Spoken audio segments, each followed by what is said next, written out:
Hello, everyone, and welcome to our May WikiHouse community event. Good morning if you're in the UK. I know we've got people joining for other countries. Hello, Graham. I can see you in Australia there. So every month we have a community event. Usually it's the last Thursday of the month. They're all recorded, so you can catch them on our YouTube channel. Talking of which, we've been adding new content to the channel. So we would love to know if you're finding that helpful. In particular, if you're a structural engineer, we've just started a new playlist with resources for structural engineers, so please do check that out. Just last bit of advertising, if you want to keep up to date with WikiHouse chat, news, events, please join the community at community.wikihouse.cc. Right, so as you might know, WikiHouse has a network of on-demand manufacturers in the UK. Last year, about a year ago, we were joined by Piers from Pulp Bill down in Leicester. And today I'm excited to introduce you to Digital Woodoo. They're based in Cumbria in the north of England. And Nicola, one of their directors, is going to join us in about 2 seconds.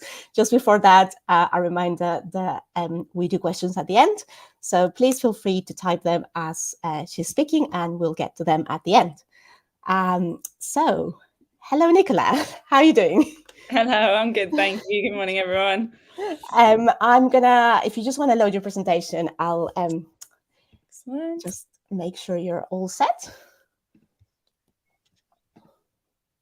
Okay. There we go. Should be there. All right, I'll see you in a bit. Wonderful. So nice to see you, everyone. Yeah, I'm here to talk to you a little bit about what we're doing basically at Digital Woodoo, and talk to you a little bit about mass customized community housing and the opportunities that we feel there are for WikiHouse to be used in this method. And we've also been doing some interesting work around sort of sustainable building materials, and I thought we'd sort of share a little bit of insights from that. It's still a work in progress, but I thought it would be useful and interesting to everyone. So I will just slide through. So who are we? We're Digital Woodoo CIC, which is a community interest company. We're based up in the north of England in Cumbria. We set up in 2020. As a community interest company, we're really on a mission to look around the ways that we can help the local housing situation up here in Cumbria in the north. Basically working with sort of community groups, local people and businesses to help sort of empower, activate and enable them to solve their own housing issues. We do a range of different things, from sort of workshops where we kind of cover WikiHouse and talk about some of the opportunities for slightly alternative methods of housing using it. We have some smart designs that we've worked on in-house with our lovely friends at Architecture Unknown as well. And we also do obviously the manufacture and the assembly as well locally. So really for us, when we were sort of setting up, the reason we decided to incorporate as a community interest company was around this idea of trying to look at our local housing issue. The other directors were obviously part of a community land trust, which was trying to solve the local housing issue. And we were really realizing, like, as a rural area, we've got slightly different challenges to maybe more of the urban environment. And so really for us, it was kind of around how do we provide really good quality homes. We came across WikiHouse and decided that it was a really great way to help solve that issue and be part of the solution here locally. But really for us as well, aside from the sort of construction side and looking at this kind of digital manufacture being as a way for the future of housing, we're also really centered around what a home means to individuals. So we recently did a talk, and I did a sort of Mentimeter survey of the audience, and I asked them, what does your home mean to you? What does it actually mean to have a home, to feel safe and secure? And these are some of the words that people brought forward, and this is really sort of our main driver really behind what we do. You can see here sort of safety, family, comfort, warmth. All of these words are associated with homes, and so we thought, right, well, what can we do? We need to do something to help more people feel like this. But for those of you that aren't in the UK, I'm sure those of you that are obviously know these issues very, very well. But in the UK, we do have a real housing issue. We have sort of issues of housing affordability. So these are sort of statistics from the Office of National Statistics around sort of housing affordability. So where earnings have doubled since 1997. House prices has increased by 4.5 times. Rentals aren't much better. They really spiked in 2020 and have really started to become quite not affordable. And we do feel that with sort of the increase in interest rates and mortgage costs, this is going to only ever get worse, unfortunately. Cost of living crisis. So those of you that live in the UK will know, we had the utility costs absolutely spiral, and I'm sure in many other countries too. But we've got about 11% of households are actually in fuel poverty, which is where they're spending more than 10% of their take-home pay just on heating their home, which is, 3.3 million homes in the UK, which is a massive number and increasing, I'm sure, as the months go on. And housing affects people's well-being. We're very aware that our homes, just that feeling of safety and security in itself, is really super important to us all, and that physical and mental impacts of poor quality housing, both in terms of physical, in terms of like damp and issues with the housing fabric, and the actual environment in the home, and mental health issues related to stresses around housing, insecurity of housing, financial worries, etc., is impacted by that too. And the way that we're building developments and the way that homes and structures are built, is impacting on people's sense of community and feeling part connected with the community. And so we've got endemic levels of isolation and loneliness as well, to the point where the UK government's actually producing loneliness annual reports, which was quite a sad thing to discover that we actually have to do. So that gives you some idea of the sort of levels of these issues. On top of that, we're obviously all very aware of the climate crisis and the role that housing plays in that. So we obviously have issues where 25% of the total UK greenhouse gases are related to buildings and infrastructure. And we have this dual issue of sort of embodied carbon and operational carbon. So not just how we build our homes, but then the energy efficiency of those homes and the operational carbon cost over the lifetime of that building. So this is something where we sort of saw that we could make an impact and see what we could do to try and mitigate some of these issues. So on the face of it, obviously, when you start looking into all of this, it does look a little bit like housing is actually part of the problem. But I'm always a believer where you get these convergent points of lots of issues, that actually it can actually be turned into something that actually has, if we make a change in this space and we do build differently and construct different types of homes in different ways, we can actually have positive environmental effects. We can actually help solve our local housing crisis. We can actually help combat the cost of living crisis, and obviously help people be much more healthy. So, their physical and mental well-being can actually be improved. So that gives you a little bit of like the ethos underpinning what we do and why we do it. So we felt that this was an opportunity for us to make a difference. And what we wanted to do was sort of our 3 core aims is looking at how we can enable, the increase of housing that supports the well-being of people and local communities. Looking at increasing that supply of fit for purpose, energy efficient and affordable homes, which is super, super important. And also this increase in the use of sustainable construction materials, because that environmental impact of buildings is a major area where we could really make a difference just by changing how we build. So this kind of underpins like why we do what we do. And we're looking at multiple different ways that we can be part of that solution or facilitating change in these areas to try and help combat some of these crises. So just a little bit about our specific situation around housing. So we have a rural housing issue. So we're very much focused on our locality here. So Cumbria and the sort of north is obviously a more predominantly rural area. I appreciate a lot of people probably live in more urban settings, but we have quite a specific challenge here where we have sort of these low density developments. So you can see here, this is sort of Ambleside and Lake District. We have a lot of green space and we obviously have a national park to consider. So there is a lot of these low density settlements scattered throughout the county. We do have a housing crisis in terms of there isn't enough housing, there isn't enough affordable housing. We have an issue, really big issue with sort of housing affordability. A lot of our economy is around the tourism industry, and a lot of that is around like hospitality as well. So our wages aren't at the higher end. There are some big employers, but there's not a huge amount of diversity and variety of choice around that. And in terms of like the choice of housing that there's not a huge amount. It's quite scarce. So there's obviously requiring quite a localized solution. To give you some examples, there can be 20 miles or 50 miles between different villages. And if you work in one and you have to live in another, that is a cost to you to drive a car back and forth. The local public transport routes are not particularly well connected. So having that really localized housing near where people are working is super, super important. And we've struggled with that a lot here, especially the hospitality industry locally. We've had a lot of conversations with them. So this is really lending itself to more of what I would call a distributed housing model. So this is lots of smaller developments, really close and keyed into place. So really localized in terms of the types of houses they're providing and where the locality is to where the employment is and where the people want, where their families and where their community are. So it's a slightly different approach maybe to some of the more urban settings, but there's a lot of cross-pollination between, and we talk a lot to sort of people working in the urban space as well and try and cross-pollinate ideas and think about different ways that we can do it. But that's kind of our sort of situation that we find ourselves in here and how we're trying to help as an organization and a community interest company. So a few years ago, we were looking at sort of opportunities to potentially use mass customized community housing. And so we worked with, we got some funding from Power to Change, and we worked with the lovely guys at Architecture Unknown to do some work on researching and understanding the opportunities for mass customized community housing and how that might be something that really lends itself to the WikiHouse model, and then how that would open up opportunities for us as an organization to try and maybe help using WikiHouse manufacture to solve sort of some of the local housing issues that we experience here.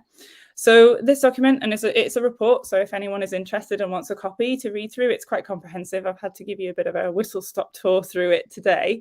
But if anybody is interested, just reach out to us and drop us an email and we can tell you a little bit more, and you can have a good read through that, and you want to chat with us, that's totally fine, just let us know. But I'll just give you a little bit of brief overview of what it is, how it could work, the kind of mechanisms, and the opportunities that we feel there are for WikiHouse to really be able to provide, really customized housing to a large demographic using this model. So just a little bit first off is looking at a comparison between the current models of how majority of our housing is built. So the mass housing model is, I'm sure we're all very aware of what it is and how it works. It's often sort of rigid, very fixed designs, which you don't have a lot of individual customization. You can maybe change the kitchen and the bathroom and redecorate, add a small extension, but that's probably about it. There's not a huge amount of flexibility for you to adapt the home over time, and it's more of a construction-based approach, and it's usually large scale. And this, like I say, the summary on the right-hand side just kind of gives us a little bit of looking at, what are some of the factors and the differences here. So you tend to find there's the sort of build quality is not quite as high as you would hope. The cost certainty is high because this is a model that has been done multiple times, has a lot of predictability, and there's a lot of control of supply chain because there's just huge amounts of housing being built like this. So you can see here what sort of the sort of design quality and the scope. There's not a lot of flexibility, but it's a model that's been working for a long time and obviously suits a lot of people in a lot of areas. But what we're finding is that doesn't really work, certainly in the Lake District and in Cumbria and in more rural areas, because there isn't these sort of large swathes of land and there isn't a need for a load of people to live in one area. It's actually more distributed. We need a kind of smaller, more community-based, community-focused approach. So at the other end of the scale, if you can imagine, mass housing sits at one side, community-led housing model sits at the other, which is very, very customized, very varied, very localized to place, very community-centered, very needs-based. But there are the issues of low levels of standardization. So you don't have that cost saving of standardizing homes. You're really starting from scratch every time and designing very bespoke to that particular area's need or that community's need. And it's wonderful. It's, that community focus is what we're all about, and it's really keying in the homes to what the locality need. But the process can be quite testing on the people involved. I've had numerous conversations with lots of different community housing groups, and They're incredibly motivated. They're incredible people, but it's a hard, long process. You know, it can be very stressful. There can be lots of hoops to jump through, lots of things that they need to do and make happen to achieve it. And I was reading the other day, like the length of from like a group getting together and deciding let's do this to actually turning a key in the door can be around like 7 to 8 years, but that's on average. So there could be people who 15 years later still haven't got a house, and that can be the realities of this kind of model. It can be quite difficult. But obviously there's huge advantages to it. So your build quality is usually incredibly high. The people who are designing the homes and are overseeing the construction are the people who are going to live in it. So that build quality and what they want is being better represented.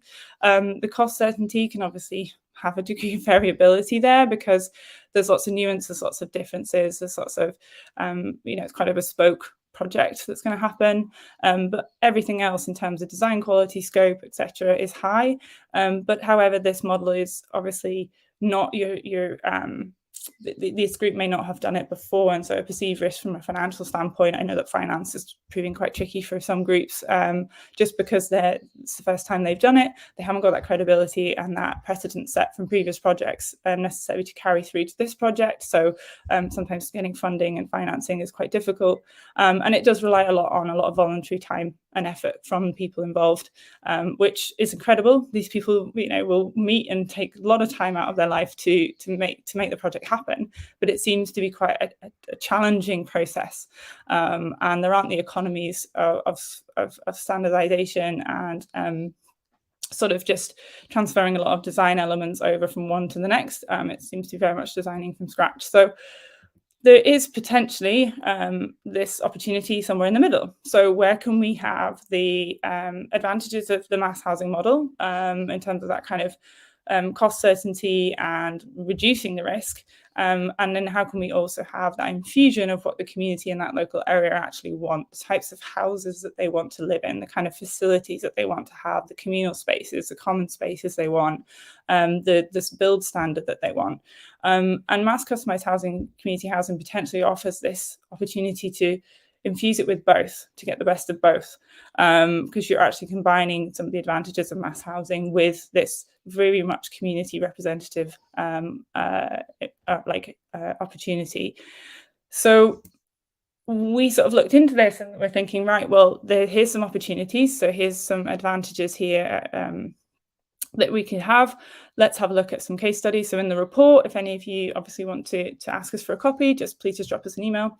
There's examples here of the sort of mass housing that's happened, that's been more of a kind of developer-led, construction-led. And then there's been a very community-led housing at the other end of the scale. And we looked at all these different opportunities and we saw that there's kind of a lot that we can infuse from both sides. A lot of learning from all of these different projects, and like somewhere in the middle, there's going to be this nice like kind of sweet spot.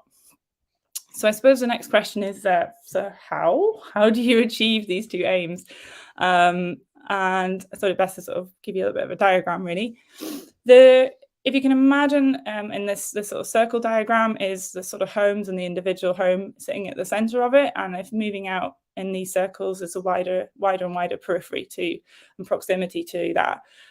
So on the outside, this design code is predominantly driven by the contractor or developer and the wider landscape. So what country are you building it in? What part of the country? What local authority? What are the planning rules and planning frameworks? What are the regulatory requirements? That's on the periphery. That creates that external parameters of what can be built, and sets some limits to what that can be. The design guide then is, if you can imagine, moving that a little bit more localized, a little bit closer to where the homes are going to be built. And this is where the community needs and wants are better represented. So in the design guide, this is more sort of what the community is wanting, what are the value basis. And I'll go into this in a little bit more detail in the next few slides. Zooming in then right to the level of the house and the individual.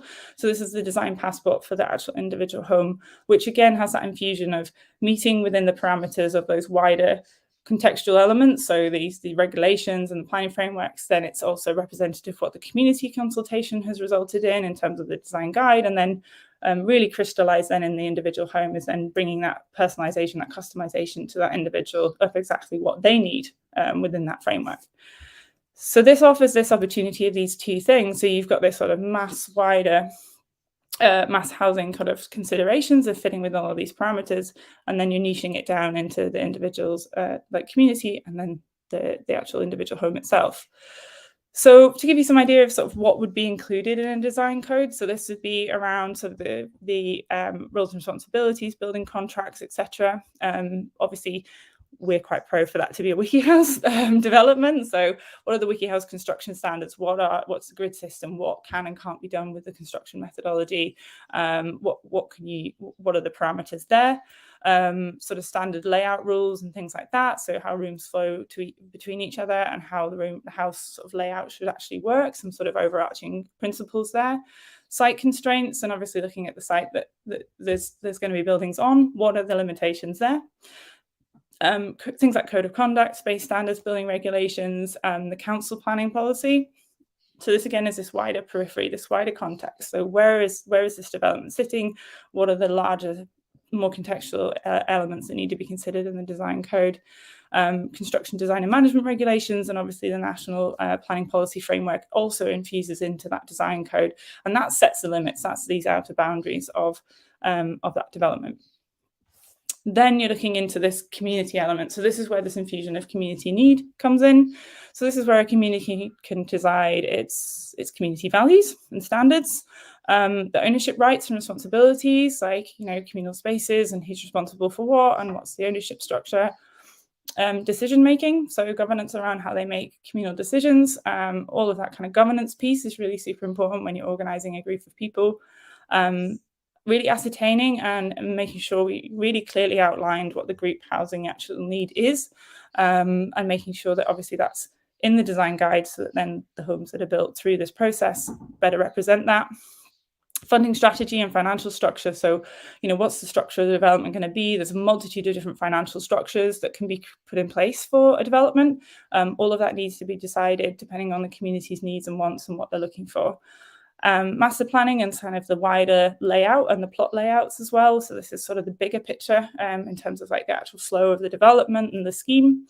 Sustainability requirements. So this is like, what is the community's ethos around sustainability? What do they want the buildings to achieve in terms of energy performance, but also maybe sustainable materials, procurement, all of that kind of thing? Do they want to use local material providers? Do they want to use local businesses? All of that kind of thing can be infused into the design guide. House form restrictions, and obviously like material palettes and things like that as well, to give that kind of look and feel and some sort of coherency across the scheme as a whole is super important. And then finally down to sort of the individuals. So looking at the design decision for each individual house within that. So all of these different tiers have been adhered to. You've met all of the requirements within that. What's the specific customization for that individual home on that plot, and coordination between houses and plot allocations, and what are the options for individualization? So in our report, I can't go into loads and loads, but we ran a few sort of like kind of case studies. We took like different people's circumstances and like how this model could potentially work for a variety of different people.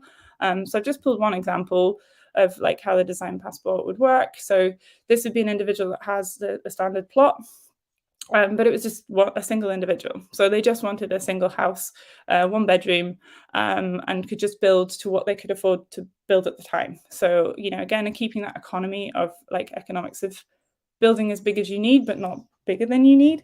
I don't know if any of you also have friends that have kind of done this, but I've had friends who've bought a much bigger house than they needed because they wanted to secure a place within the neighborhood and within a catchment of a school or whatever. So they ended up paying for like a 3-bedroom or 4-bedroom house when it was just the 2 of them, but they were kind of buying preemptively for a future need that they would want to have, because they weren't sure that maybe in the future when they wanted to live there, there would be a house available. And I think quite a lot of people are strategically kind of doing this, and obviously that's having an economic impact on the household in terms of what that's costing for 2 people to afford to live there, to buy a house that's actually bigger than they need at the time. So we really like this example because this showed you an opportunity of building what you can afford and what you actually need. Again, from an environmental standpoint and carbon emissions, you're building what you need, and you're then heating and you've got a far more economical house in terms of energy efficiency.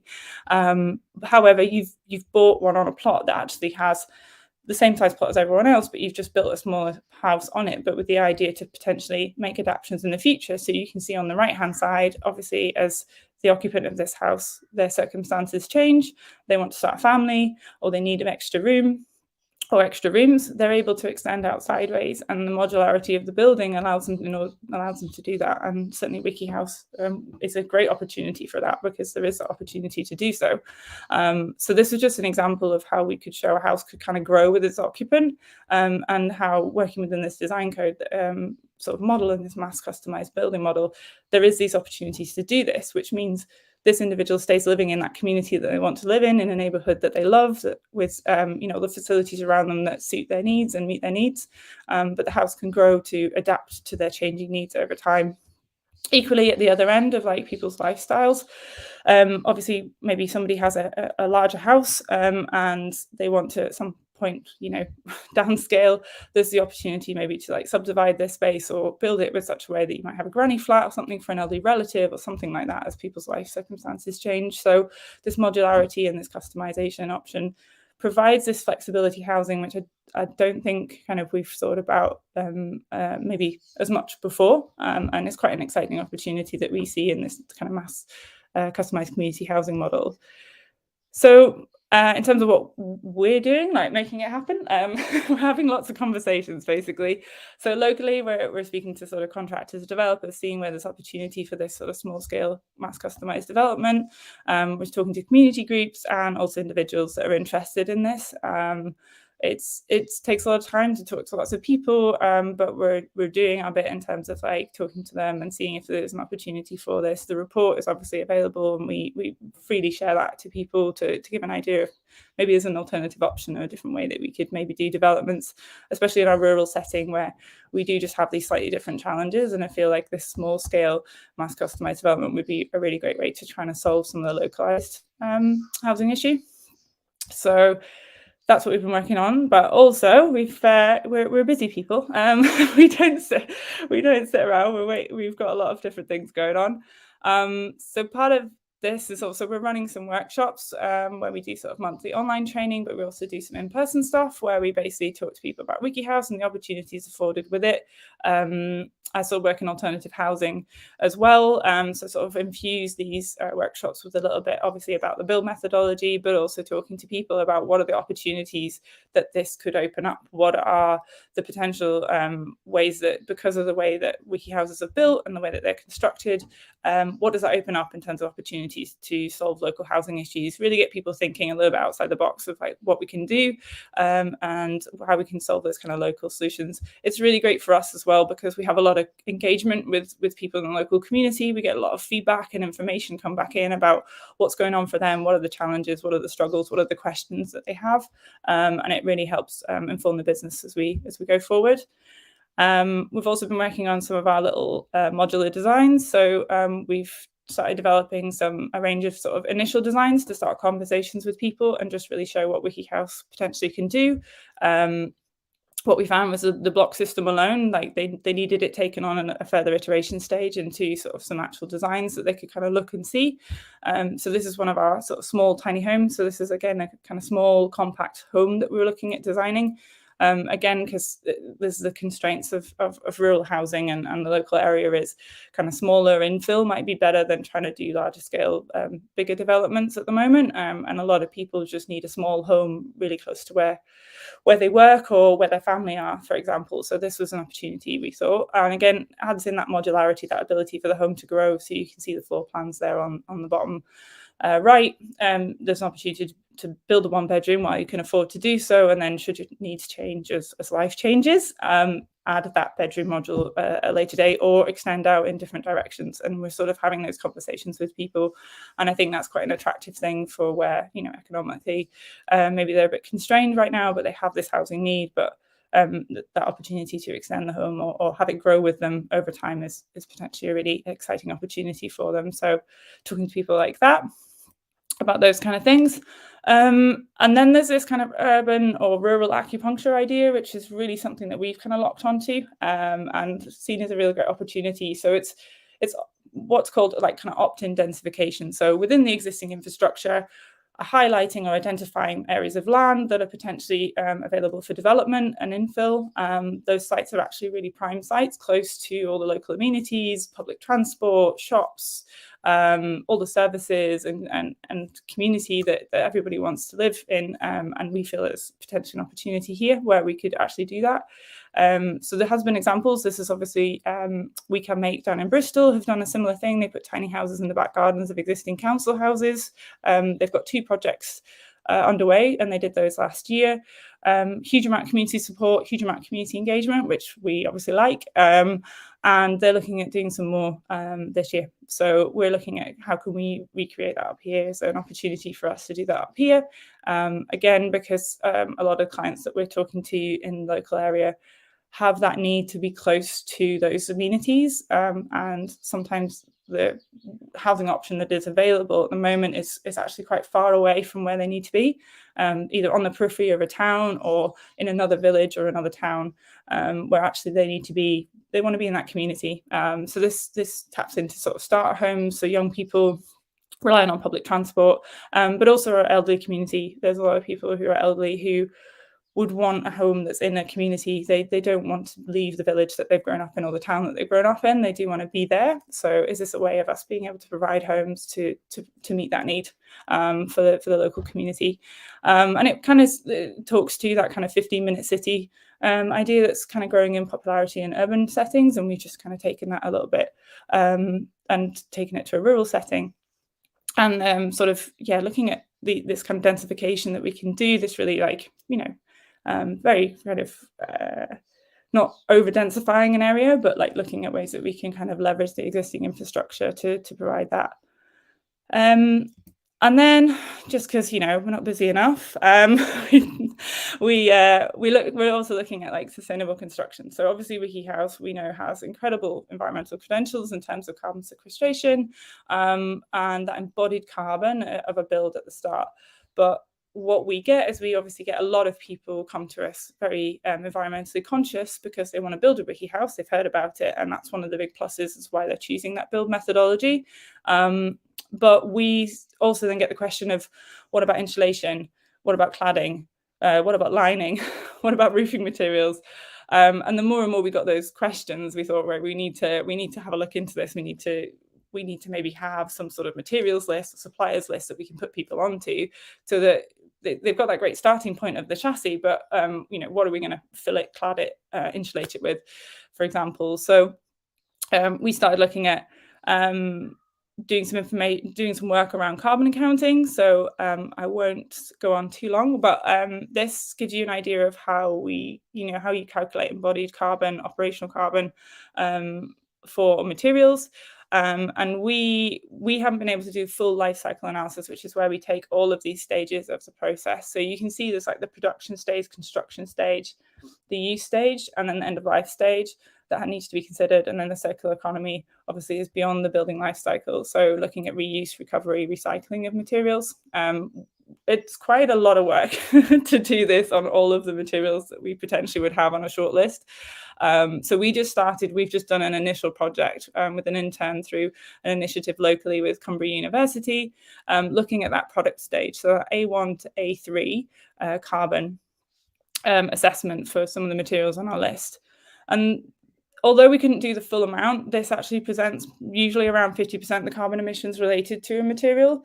So we thought it's a really good starting point to even just begin chipping away and shortlisting all of the material lists that we had, and actually trying to refine that a little bit more. So we thought it was a really good place to start. It was quite a large project to just do that on all of our materials sort of list that we had. But basically to help us sort of chip that down, and then we would do further accounting once we knew ones that were performing pretty well. So this involves looking at, so for all the material products that would be there, like insulation, cladding, lining, membranes, etc. Some manufacturers do have environmental product declarations, which is the EPDs, so they look like this. And on a lot of some of the websites, Ecological Build Systems is great. They have a lot of these for a lot of their materials, and they also do a lot of R&D and understand longevity, reliability, and etc. for the products as well. So they're really great for tapping into for a little bit of advice on things, and they can help you with wall makeups and stuff like that. So we were looking at this. So an intern that we had through EcoEye looked through our materials list, bless her, it was like huge, and started doing the calculations to kind of come up with a bit of a short list. And so What we have at the moment is a very initial materials sort of league table, if you want to call it that, that we've costed and that we've carbon accounted for A1 to A3. So just that initial phase, that kind of 50% of carbon emissions at the front end of the carbon assessment for these materials, because our end goal would be able to have like a bit of a league table or a help sheet that we could give to people to point them in the right direction of some of the materials. So if they are, you know, incredibly environmentally conscious and want to do a full sustainable build, like we could be able to give them that information, because there's a lot out there and it's quite a lot of research to be asking clients to look at. So we've got this now and we're just sort of working through this. And what we're trying to do at the moment is take those materials that are super sustainable and have a look at, okay, but in our wall makeups and trying to achieve the most energy efficient design for the buildings that we have, where's the trade-off? Because sometimes the most sustainable materials might not necessarily provide the best energy performance, or like E values, for example, in walls in terms of like retaining heat. So, and like just playing about with this recipe at the moment to try and find a sweet spot. So we're putting it through the filter of what do we need to have a really good energy efficient wall makeup? What materials are actually on that league table are kind of the better end of the scale, and then finally having a look at what the cost of that's going to be and trying to find and ascertain where that nice sweet spot sits in the middle, where we can kind of provide an affordable building that's high performing in terms of energy efficiency, and also using sustainable materials where we can. And so this is kind of the challenge that we're still working this out. This is a long process, and new products are coming onto the market all the time. New materials are coming onto the market all the time. So it's a bit of a challenge, and we're still trying to keep on top of it all. But it's been hugely illuminating to understand like the differences, and some of the materials that we thought maybe didn't perform so well actually do perform really well in terms of sustainability. And it's really interesting also to see that the impact of UK manufactured materials in terms of it's not being shipped across the world, and the materials with supporting local like UK manufacturing or UK production of materials, which is also a really nice element to this that we think is really important. So but that's the overall game at the moment that we're trying to achieve. It's taking a lot of calculating and a lot of back and forthing to try and find a nice sweet spot, but we do believe that there will be one. And we're also very pro that if we, you know, through awareness people can make choices, but I don't think necessarily people know how these materials and how the sustainability of materials is calculated. The EPDs are not particularly easy to read if you're not kind of carbon literate. So we're trying to make that a little bit easier for people, because I do believe that, you know, through awareness they can make those choices, and then they can support those companies that are trying to provide more sustainable materials. And that's kind of how things change a little bit, is, you know, these companies get more and more projects where their materials are being used, and that just has a kind of perpetual effect and just keeps things moving in the right direction. So around that sort of sustainability angle for us. So yeah, I've talked a lot. That is pretty much it. That's us, and that's what we've kind of been up to. And I'll open it up for questions.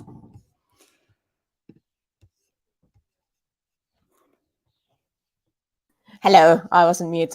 Thank you so much, Nicola. That was just amazing, and so much information available. So we've got a couple of questions, but can I just start with mine first? So in the bit where you were talking about mass customized community housing, you've been talking to community groups, contractors, developers. Have you had any feedback from planners about, you know, this is not something that is like where it is very common in the UK? We are used to these like big developments, they're everywhere.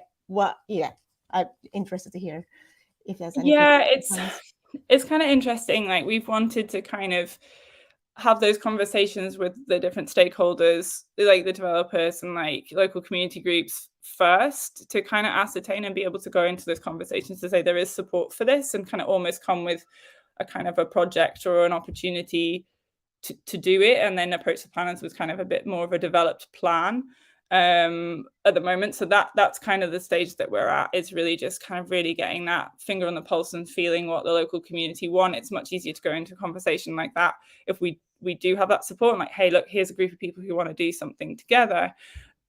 Can we open up a conversation? I tend to find the conversations I have had, it needs to have that tangible element of like, where is it, and what, how many houses, and what, you know, before you can have a conversation. So that's kind of where we're at. That's the stage that we're kind of at the moment, is trying to get that group, who's that group of people that we can go forward with a kind of rough proposal of what we're thinking, and kind of talking more tangible elements rather than the kind of, we've had this dream idea of like, could we do customized community housing in Cumbria? It feels like it doesn't have enough substance to it to have a kind of productive conversation just now. But there are a few projects that we're aware of that people have kind of done it on a smaller scale, just a group of individuals have got together and done it. So we're talking to them and seeing what learning that they've taken and taking that forward as well. So that's kind of where we're at the moment, basically. Are there any examples, like perhaps outside of the UK, that you're taking inspiration from? Absolutely. I mean, like the Almere in the Netherlands development goes without saying. That was an incredible development there, and especially because it was WikiHouse, which is super cool. And there are a few other opportunities, like a few other developments that we've seen that are kind of interesting. I'm trying to remember the names of them, but yeah, I don't have any sort of current examples using sort of a modular design such as WikiHouse at the moment that comes to mind, but I feel like I've talked for like 40 minutes, so my head's kind of like no worries. I know you mentioned Melissa, and we can make, and she says hello, and she loves watching what you're doing. So yeah, example of that kind of urban acupuncture, which I think is we could replicate in a rural setting, which is super exciting. Yeah. Another question on your work on carbon costing. So you've started this the gathering information process now. I think you mentioned you've had some help to start the process. So what's the plan? How do you gonna take this work forward? Yeah, we're really aware we've only done that like initial like A1 to A3, and we did actually with EcoRI, we did want to do like the second phase of that, which was to take it a lot longer through that life cycle analysis. So the next stage is really to look at how can we, like the shortlist that we have. Some of them do have EPDs, so like we can take that full life cycle analysis. And hopefully create that kind of shortlist. We are chatting with the ecological building systems. They're really great. They have a lot of information and that side of things. So yeah, it's a tricky one because, like I said, I'm running it through the three filters. We've got the shortlist of like, in terms of sustainability, materials that from our initial analysis look like they're going to perform really, really well. And it's putting them into the building makeups and like the wall makeups and more technical elements of the building to see, can we achieve the U values that we want to achieve? And then at a cost point, because so, for example, with something like insulation, obviously with the WikiHouse system, you've got the 200 series or the 250 series, like that's the volume that you've got to fill. And then you've got a target E value of what you're trying to achieve, and you're trying to mitigate thermal bridges and things like that. And so but then you're also looking at a cost point of more material is another cost. And some of the bigger volume items like of insulation and cladding and maybe external insulation boards and things like that, they're big volume items, like there's big, huge amounts of them. So any extra makeup in that wall. So we're kind of at the stage at the moment where we're doing that analysis on the wall makeups to decide a kind of sweet spot between, using sustainable material that works at the right cost and then provides the right energy efficiency or the target energy efficiency that we want. So it's kind of a iterative back and forth get feedback back in. Okay, if we can't find a material that works within that volume, say for example within the WikiHouse block, like is there another material out there? Going back out to the market, having a look at different material, coming back to that one, putting that into the calculator, seeing what that comes out at, then costing it and going, okay, but that works, but could we get something that's a bit cheap? So if you can understand, it's kind of like quite a cycling process. We kind of keep going around the circle every so often to keep going, but we want to keep doing that. And with each project as well, it's like different people have different motivations, different people have different budgets.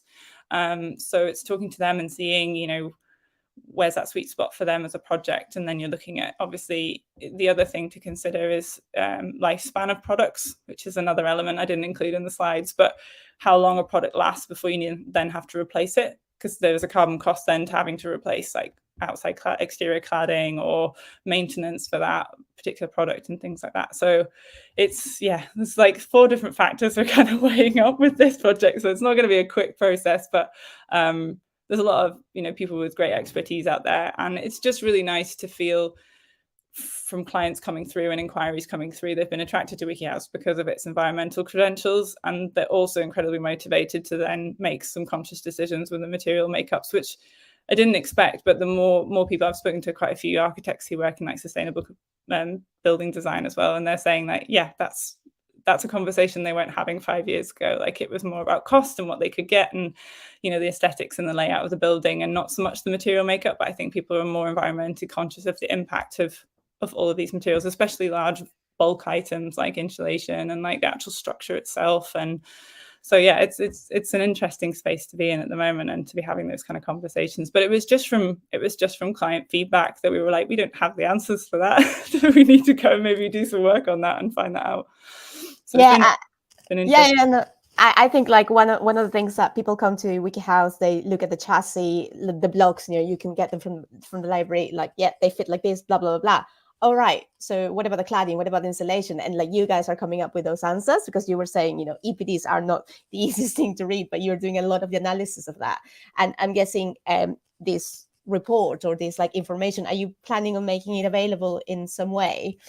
We're just finalizing this initial one, but we're just very aware that it's the A1 to A3 calculation, so it is only that kind of roughly equivalent to sort of 50% of the carbon emissions related to a material. There's all those other stages in that diagram that I showed you, right through to like end of life and what you do with it. And we were very aware we've only got that first part of the story at the front at the moment. For us, really, that was to help us shortlist, because usually if something's looking pretty good from that analysis, it's probably through the supply chain. If it's UK manufactured, probably not going to have a huge transport contingent to that carbon cost.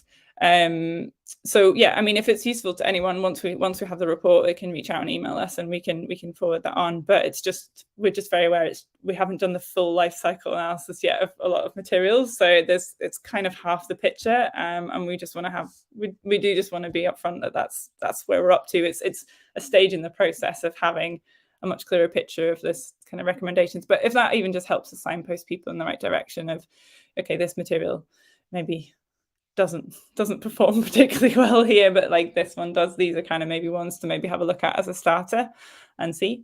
That's the idea. But if anyone's interested, just reach out to us. We've had to have a bit of a accelerated learning in carbon accounting and in carbon literacy, which has been actually really illuminating, really interesting. Our intern was great. She was really good at explaining loads of stuff to us and kind of talking us through the whole process as well, how these calculations are come to. So it was a really great project to be involved in. And we'll just add your email address at the bottom of the of this, so people can get in touch if they want to. We have a question about, I'm just going to put it on the screen if you can see there. How have communities you've engaged with organized or established, in terms of have they been interested locals, family and friends, pre-existing groups, cooperatives that have come together? What have you found? Super interesting.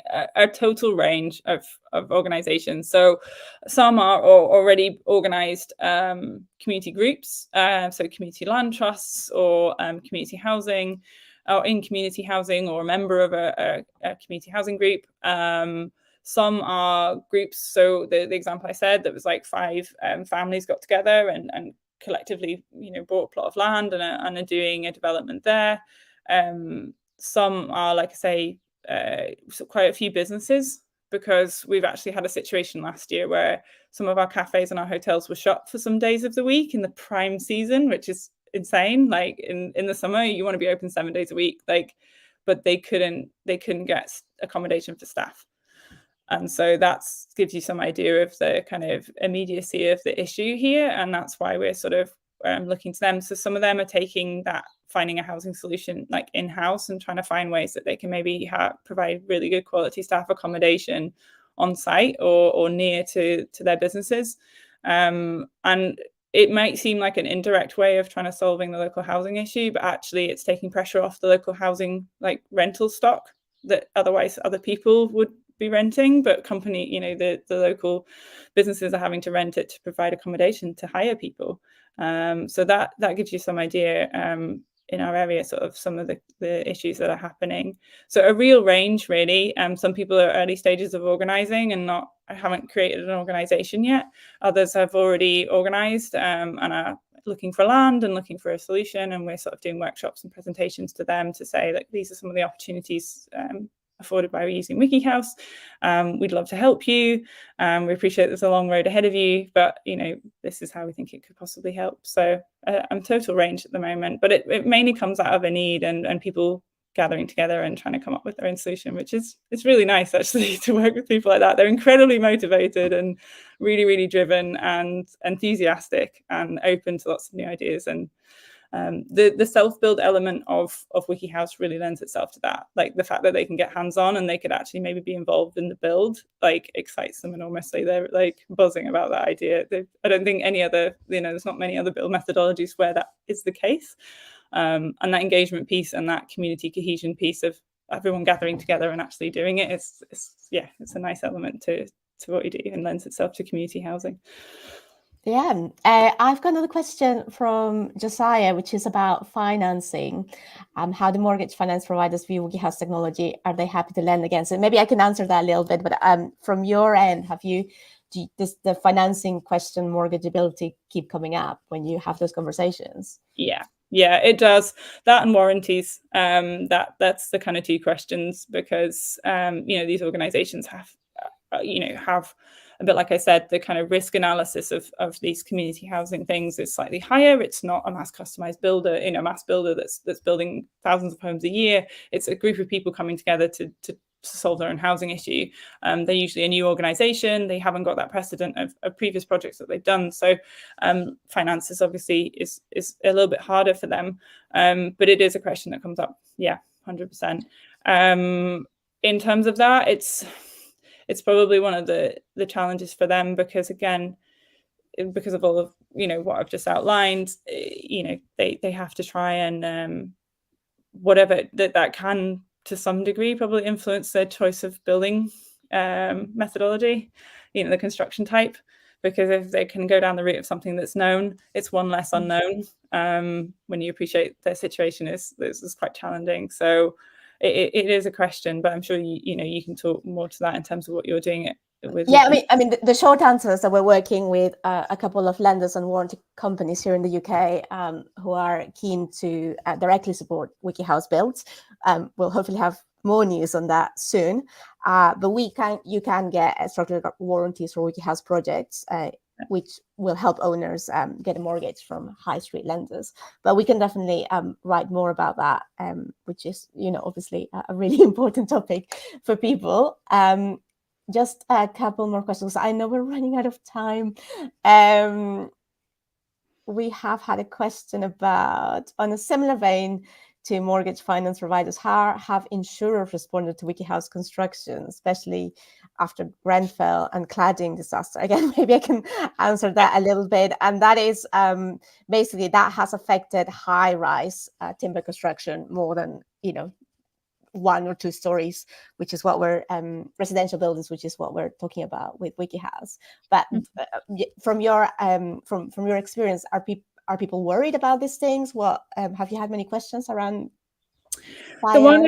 The one is really interesting. Is like, it's a wooden frame. Is it okay for fire? And you're like, there's all of those conversations to have. So interestingly, we've just sort of looked into, in terms of what, just how to answer those questions and alleviate those worries. Obviously, it's down to your wall makeups and your cladding options and what kind of linings you're putting on there. And most people, once you explain that to them, are kind of fairly okay with it. I think they just think, it's a wooden frame. Like, is it gonna, there's gonna be a fire and it's just gonna rip through it? But there's lots of different materials now that have fire rating, that in terms of building regulations and building control, like what you've got to do your wall makeups with and how you've got to mitigate that. There's products out there to do that wouldn't, timber construction, it isn't new. We've been building with timber for years and years and years and years.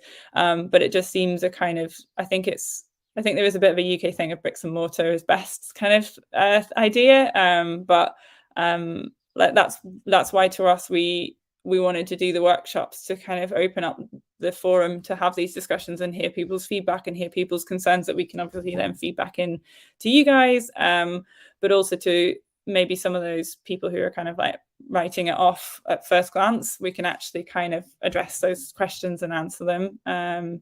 So yeah, once we kind of explain that to people, people tend to be okay about it. But I know it's one of your like FAQs on the website, so I know that you've obviously been asked it quite a lot as well. So yeah, once we sort of chat about it and explain it to people, people seem a lot happier about it. But it's one of those difficulties is once a building's up and it's clad, you've no idea what it was built out of. And some of these buildings that are going up that are timber frame then get clad externally with a brick or a tile, and people don't realize behind that is a timber frame construction, just in general timber frame. So it's kind of explaining that to people as well.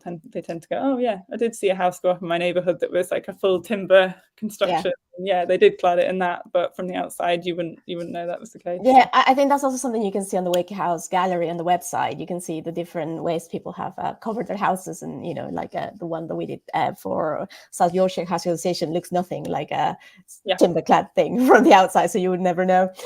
We have run out of time, but I just wanted to thank you very much for joining us this morning. I think we've got a link to your website. We'll add your email address.